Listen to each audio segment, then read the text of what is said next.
Hey everybody, what's going on? It's Ulfus, and today we're going to talk about talents and rotations for single target and multi-target pulls in Ny'Alotha, the Waking City.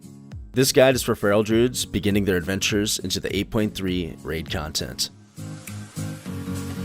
I'm given a simple one talent option for you to carry the whole way through the raid on normal and heroic. In the future, I will have boss-specific guides for Feral Druid on Heroic, as well as guides for consumables, corruption, essences, and Azerite traits, so look forward to those. They're going to be here soon. Let's get started by first discussing the talents, then move on to the two rotations. I'm currently at 456 item level, and I'm lacking proper corruption gear and need to keep up with my cloak and necklace a little better, but I've done quite a few sims and I'm dialing into my rotation very nicely. These are the talents. I'll discuss the most important ones. I run Sabertooth, which increases ferocious bite damage and causes to refresh rip on your target. Soul of the Forest gives you damage increase of 5% and your finishing moves the ability to restore energy 5 per combo point.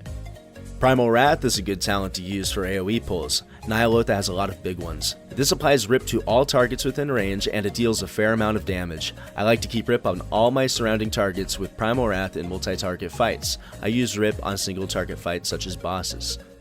Blood Talents is a talent that activates 2 procs after casting regrowth.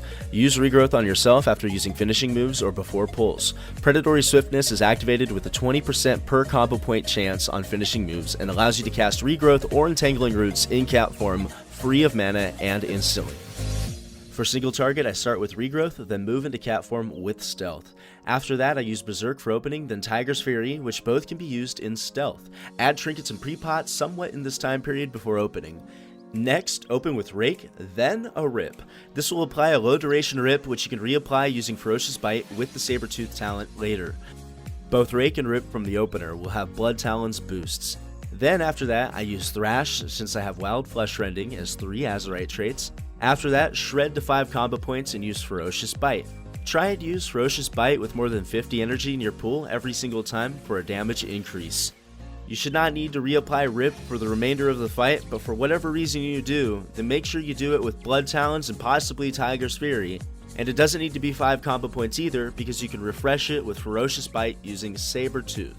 Reuse trinkets and try to save the next Berserk for Heroism if it's being used that pull. Tiger's Fury also provides a damage increase to abilities, so it's great to use on finishing moves as well. Let's move on to the multi-target rotation next, and by the way, I have the transcript in the description if you want to read through it, because I know it's a lot to take in. Don't forget to like the video if it's helping you out, appreciate it. For multi-target, I open up using Tiger's Fury with Rake from Stealth with Blood Talons. Then Thrash and swipe to 5 combo points. After that, I will use Primal Wrath and apply my rips to all surrounding targets in range. Maintain Primal Wrath throughout the fight, using it when your rips have under 5 seconds left. The lower, the better, without it falling off. Be clutch. Maintain Thrash and swipe enemies hardcore style. Sometimes I apply Rake to surrounding targets, but I'm finding that just to be extra flair. Well, I hope you enjoyed this guide. More on the way. Transcript is in the description. Leave a like and your comments below with a subscribe. Sabertooth away.